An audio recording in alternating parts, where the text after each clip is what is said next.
এই হাসপাতাল বন্ধ হয়ে গেছে বছর 10 আগে, তবে একটা বেড নাম্বার 15 আজও আলোচনায় আছে এই হাসপাতালে।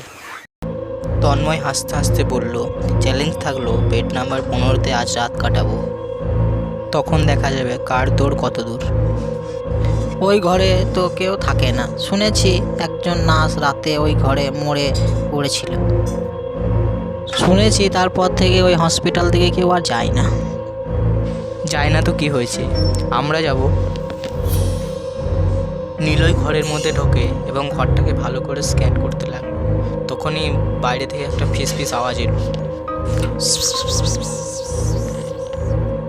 নিলয় এবার ঘরের ভেতরে ঢুকলো এবং সে দেখলো চেয়ারটা হঠাৎ নড়ে উঠল। তন্ময় ভয় পেয়ে হঠাৎ করে বলে উঠল, কে কে এখানে আছি?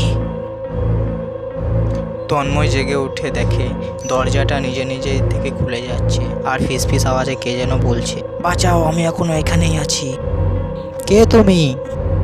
এসব দেখে তন্ময় ভয়ে পাশের বেডে থাকা একটু সাদা চাদর ঢাকা নিয়ে শুয়ে পড়ে।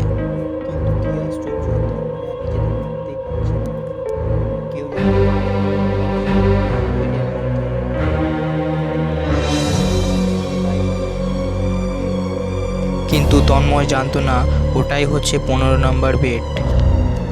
তন্ময়ের দেহটা আস্তে আস্তে নিস্তেজ হয়ে যায় এবং নিথর দেহে পরিণত হয়।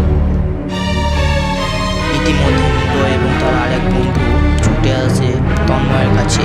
এসে দেখে যে তন্ময় আর তাদের মধ্যে নেই। নিলয় বলল, কিভাবে মরে গেল এ? নিলয় আর দেরি না করে তক্ষণে সেখান থেকে পালিয়ে যায়। বেড নাম্বার 15 আজও কাউকে ক্ষমা করে না। যে ভেতরে যায় সে আর কোনোদিনও